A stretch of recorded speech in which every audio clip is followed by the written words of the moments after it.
All right, y'all, welcome back to my channel. It's been a while. We've had a pandemic. That's my excuse, and I'm sticking to it.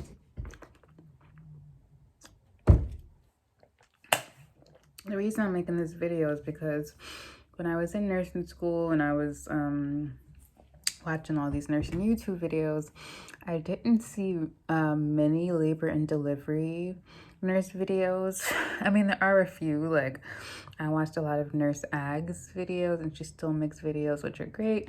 I don't know, I feel like all the other specialties had more videos in labor and delivery, and in nursing school I knew I wanted to be an L&D nurse. So I was like, damn, well, when I become one, I'm gonna make videos to help people out. So this is what I'm doing. So we're gonna jump right in. So I am now in my 9th month of being a labor and delivery nurse, which is very fitting since it takes 9 months to make a baby. More or less. Obviously, we know people, it's typically not exactly 9 months, but anyway. So I started in March, so the beginning of the pandemic in the US. So it definitely was a whirlwind. So if I could say, the first thing I would say to a new labor and delivery nurse is that you are not over exaggerating. Like, labor and delivery is as intense as it is. Like, you're not being dramatic or weak. You're imagining this correctly. It's hard, especially when you're starting.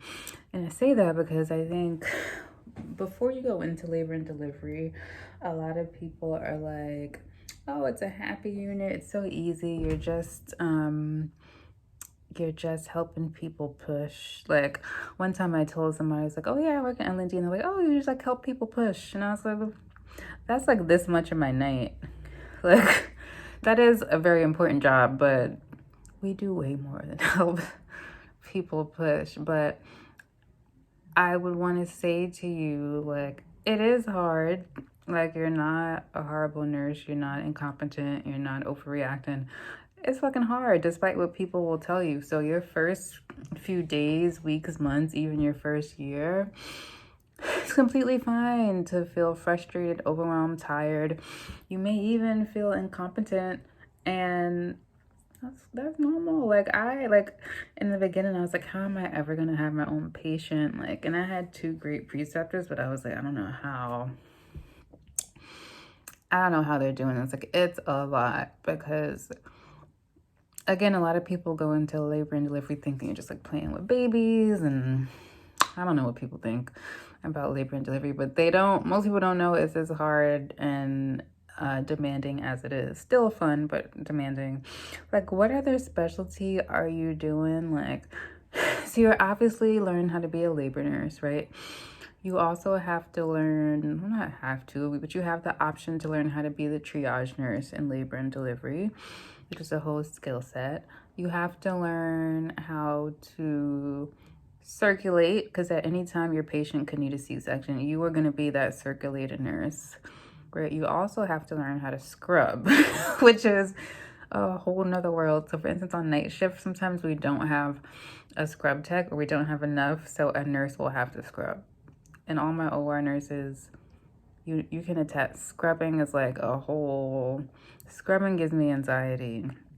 Circulating too, but circulating not so much. You'll circulate more than you scrub for the most part. But anyway, so you're a labor nurse, you're a circulating nurse, you're a scrub nurse, you're a baby nurse. So at my hospital, each shift, one of the L&D nurses are assigned to be baby nurse. So that means when every baby is born, they do the vitals, they stimulate baby, they do the APGARs, they stabilize the baby, they do NRP, which is neonatal resuscitation if baby needs to be resuscitated, they do footprints, they give the vitamin K, they erythromycin the baby.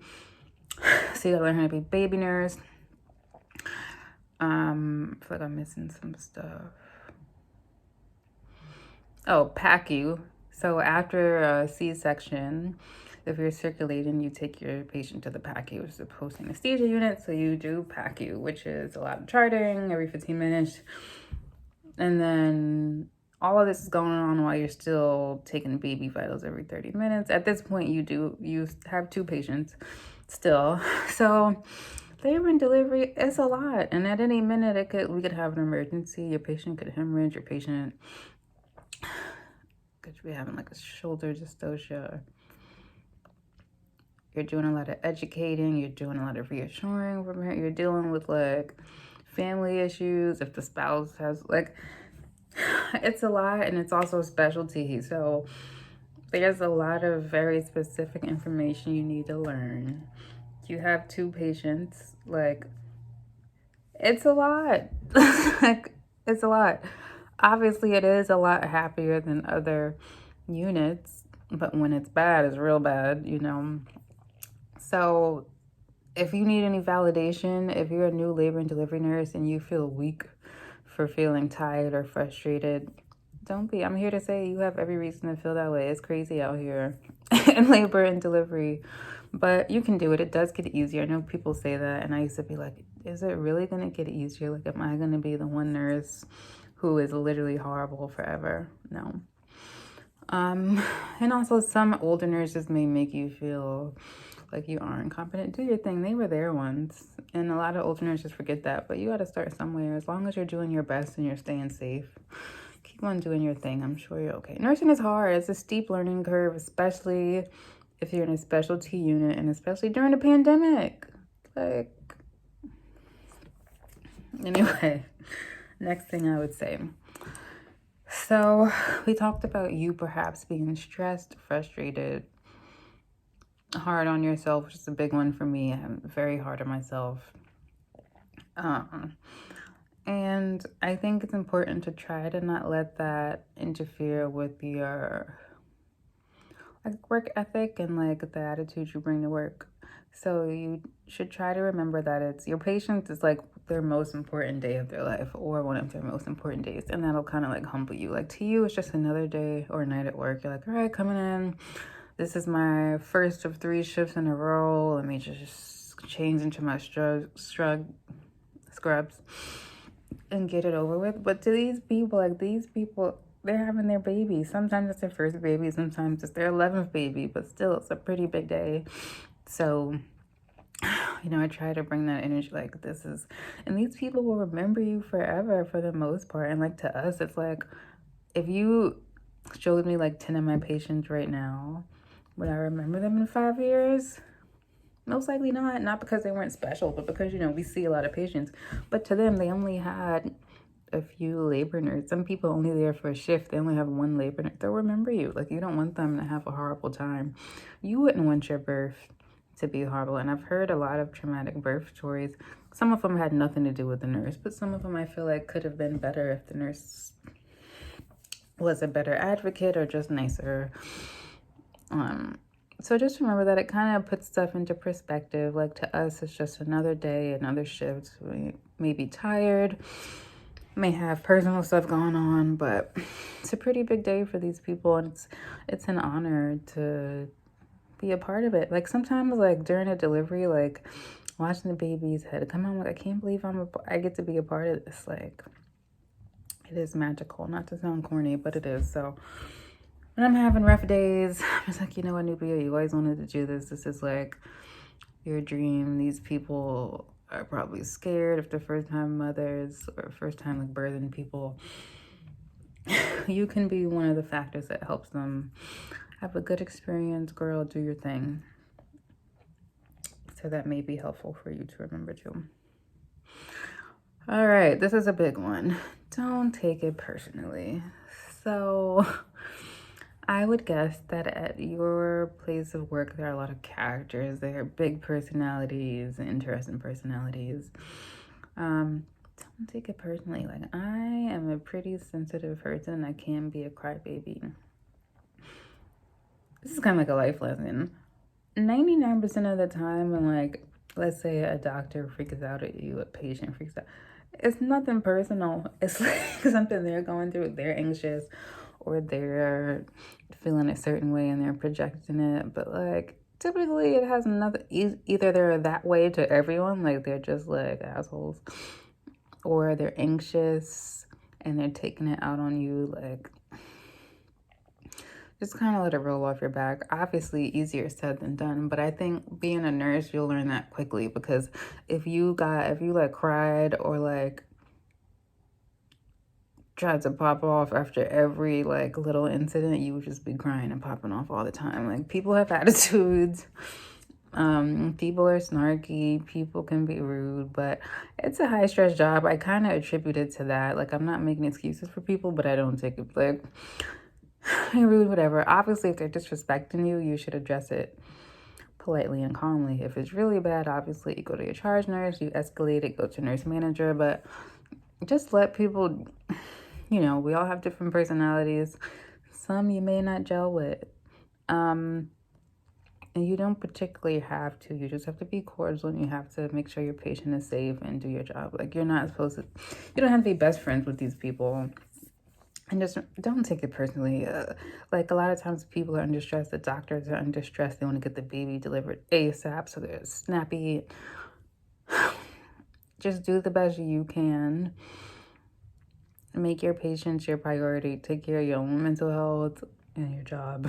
And don't take it personally. Like, you do that as a nurse, you'll drive yourself crazy. Like, and this is someone who's very sensitive and takes everything personally.